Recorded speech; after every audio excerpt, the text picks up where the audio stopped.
Hello दोस्तों, आज हम डिस्कस करने वाले हैं अपना बहुत ही ज़्यादा इम्पोर्टेंट टॉपिक दोस्तों, ह्यूमन डिसीज़।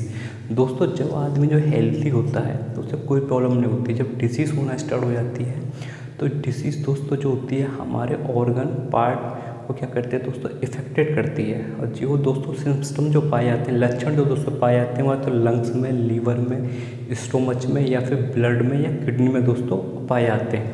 इसके अलावा दोस्तों जो ह्यूमन डिसीज़ होती है वो 5-6 तरीके के होते हैं। पहला होता है बैक्टीरिया, दूसरा होता है वायरस, तीसरा होता है प्रोटोजुआ और चौथा होता है हेरिडिटी डिसीज़। और दोस्तों पांचवा जो होता है वो होता है फंगल डिसीज़ जो होती हैं। दोस्तों इसके बाद हम बात करेंगे सबसे पहले जो है कि ये जो है ना 2 तरह की डिसीज़ होती है। एक होती है क्रॉनिक, एक होती है नॉन क्रॉनिक। क्रॉनिक को बोलते हैं संक्रमण के द्वारा फैलती है, जैसे हवा से, पानी से। जैसे दोस्तों अभी की डेट में यदि बात कर रिसेंट में दोस्तों कोरोना है, कोरोना कह रहे हैं एयरबोर्न डिसीज़ है। तो क्या वो हवा में भी यदि आप सांस ले रहे हो तो उससे भी दोस्तों फैल सकते हैं, तो वो क्या वो क्रॉनिक डिसीज़ हो गई। और नॉन कम्युनिकेबल डिसीज़ वो डिसीज़ होती हैं जो कि हवा या पानी के द्वारा नहीं फैलती, जैसे आपका टीबी हो गया, कैंसर हो गया या फिर आपके लंग्स में कोई दिक्कत हो गई। तो दोस्तों ये सब क्या है, ये नॉन कम्युनिकेबल डिसीज़ है जो संक्रमण के द्वारा नहीं फैलती। अब बात करते हैं दोस्तों, इन्हें फिर 2 तरीके से डिवाइड किया। एक होता है एक्यूट डिसीज़। एक्यूट डिसीज़ का मतलब होता है कम समय के लिए, जैसे आपको फीवर आ जाना, जुकाम सर्दी हो जाना, तो ये क्या एक्यूट है, तो थोड़े टाइम के लिए रहता है। और दूसरा दोस्तों जो होता है वो क्रॉनिक होता है। क्रॉनिक क्या होता है, लंबे टाइम, जैसे टीबी हो गया किसी को तो या फिर तो कैंसर हो गया, तो ये क्या है लॉन्ग टाइम के लिए दोस्तों रहेगा।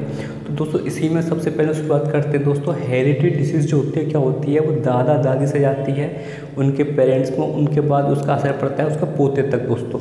तो सबसे पहला टॉपिक हम डिस्कस करते हैं बैक्टीरिया डिसीज़। तो बैक्टीरिया डिसीज़ तो पहला टॉपिक है वो क्या है, टीवी दोस्तों, जिसे हम क्या बोलते हैं, ट्यूबरक्लोसिस बोलते हैं दोस्तों। तो टीवी जो होता है वो कॉस्ट किसके द्वारा होता है, माइकोबैक्टीरियम।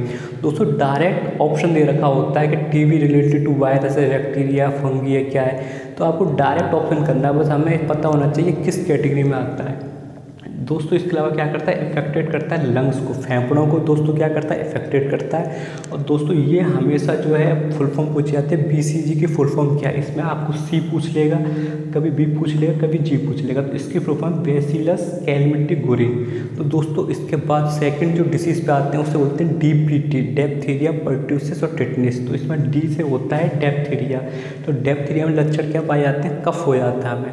तो दोस्तों इसमें जो पाया जाता है बैक्टीरिया उसका नाम है कोर्निबैक्टीरियम डायप्थीरी। दोस्तों उसके बाद थर्ड पे जो आता है वो सोचते हैं पर्ट्यूसिस या वूफिंग कफ या काली खांसी बोलते हैं दोस्तों। इसमें भी क्या होता है, ये डायरेक्टली ट्रांसमिट होता है एयर के थ्रू। ये भी क्या करता है, बॉडी के अंदर कफ की प्रॉब्लम हो जाती है। और दोस्तों लास्ट जो इसमें बचता है डीपीटी और टिटनेस। टिटनेस का दूसरा नाम क्या है, लॉक जॉ है। इसमें क्या होता है, कॉस्ट जो होता है ये बेसिलस टेरिनरी बैक्टीरिया उसके द्वारा होता है दोस्तों। इसके अलावा क्या पेनफुल कॉन्ट्रैक्शन होता है मसल्स के हमारे नेक में या फिर जॉ बोले तो जबड़ों में दोस्तों। इसके बाद दोस्तों बात करते हैं लेप्रोसी की। तो लेप्रोसी में क्या होता है, हमारे स्किन पर दाने टाइप के बन जाते हैं, उसे क्या बोलते हैं, लेप्रोसी बोलते हैं। तो कॉस्ट जो होता है बाई माइकोबैक्टीरियम लेप्रेसी। इसके बाद दोस्तों नेक्स्ट जो उसका नाम है क्लोरा। क्लोरा को हिंदी में क्या बोलते हैं, हैजा बोलते हैं दोस्तों। तो ये कॉस्ट किसके द्वारा होता है, कॉस्ट बाई विब्रियो कोलोरी। और ये क्या होता है, contaminated food and water mainly spilled by house fly दोस्तों। जो हम बाहर से जो है ना फूड या वाटर इस्तेमाल करते हैं उसके द्वारा दोस्तों ये फैल जाता है, कौन, हैजा। इसका दोस्तों क्या होता है, प्लेग चूहों के द्वारा फैलता है। क्या होता है, एरिया में यदि चूहे मर जाते हैं तो उनके द्वारा क्या होती है, इफेक्टेड हो जाता है पूरा एरिया, उससे क्या बोलते हैं, प्लेग फैल जाता है, महामारी बोलते हैं दोस्तों। ये वर्ड सेकंड में बहुत ज़्यादा फैला है दोस्तों। गोनोरिया और सिम्फेलिस, एड्स क्या है दोस्तों, ये तीनों जो सेक्सुअली ट्रांसमिटेड डिसीज़ हैं। तो सिम्फेलिस में क्या होता है कि जो हमारा रेड स्पॉट हो जाता है क्या, पेनिस में या वजीना में दोस्तों।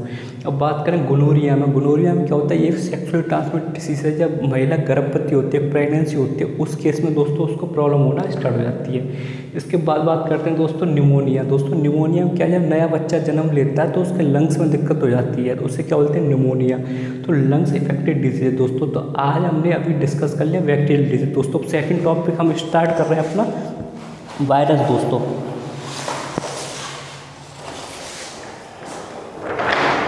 तो दोस्तों आज हम दूसरा टॉपिक स्टार्ट कर रहे हैं जो उसका नाम है वायरस।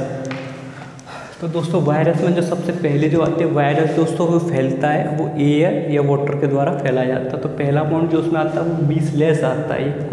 ये स्पेशली बच्चों में पाया जाता है, छोटे बच्चों में। तो ये किसकी वजह से होता है? Caused by morbilli virus. दोस्तों ये पूछा जाता है कि किसके द्वारा होता है और ये क्या है। तो किसके द्वारा होता है? ये मोरबिली वायरस के द्वारा होता है, स्पेशली चिल्ड्रन में पाया जाता है। सेकेंड हो गया तुम्हारा एड्स। तो एड्स की दोस्तों फुल फॉर्म पूछे जाते हैं acquired immunodeficiency syndrome. Acquired immunodeficiency syndrome. तो HIV वायरस क्या होता है? हमारा जो ब्लड रहता है, ब्लड जो रहता है या स्पर्म जो होता है, सेक्सुअल कांटेक्ट आता है डायरेक्टली और ये ब्लड को क्या करता है? इन्फेक्टेड कर देता है। दोस्तों थर्ड पे जाता है स्मॉल पॉक्स, जिसे चेचक बोलते हैं दोस्तों। तो ये दोस्तों जरूर याद रखना, स्मॉल पॉक्स है, यहाँ पे डबल L आ रहा है। तो इसका कौन सा है? वेरिलो वायरस। ये दोस्तों पूछा जाता है, मोस्ट इंपॉर्टेंट है। क्या मोस्ट इंपॉर्टेंट? यहाँ पे क्या स्मॉल पॉक्स आ रहा है, स्मॉल पॉक्स को हिंदी में क्या बोलते हैं? चेचक बोलते हैं। तो क्या होगा? यहाँ पे भी डबल L आ रहा है। तो वेरिलो वायरस में क्या होता है? हाई फीवर हो जाता है और हेडअप हो जाता है। इसके बाद दोस्तों चिकन पॉक्स को क्या बोलते हैं? छोटी माता। तो इसमें भी क्या है, ये हमें याद करना है, वरीसीला वायरस। तो चिकन पॉक्स नाम पड़ा है, तो ये वरीसीला वायरस, ये छोटी माता, ट्रांसमिटेड थ्रू होता है पर्सन में क्लॉथिंग में। तो जिन्हें चिकन पॉक्स हो जाता है उन्हें मना किया जाता है कि दूसरे के ज़्यादा टच में ना आए और उनके जो कपड़े हैं वो भी दूसरे लोग यूज़ ना करें, जैसे बेड है या उनके कपड़े हैं दोस्तों। इसके बाद दोस्तों मम्स की बात आती है। तो ये क्या होता है? इन्फेक्टेड हो जाता है सलीवा, जो हमारा सलीवा है दोस्तों इन्फेक्टेड हो जाता है। तो इसका मतलब क्या होगा? मम्स की दोस्तों बीमारी है। इसके बाद दोस्तों उसमें नेक्स्ट टॉपिक है नेक्स्ट डिसीज दोस्तों, और बच्चे उन्हें डिस्कस कर लेते हैं हम लोग।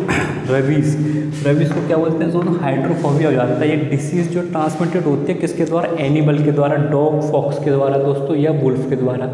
इसमें क्या होता है? ये लोग काट लेते हैं दोस्तों, तो हमारी सलीवा भी धीरे धीरे उन्हीं की तरह होती है। बहुत सारे लोगों की आवाज़ भी दोस्तों डॉग की तरह चेंज हो जाती है। तो दोस्तों उसका नाम, रेबीज का नाम सेकंड नाम क्या है? हाइड्रोफोबिया।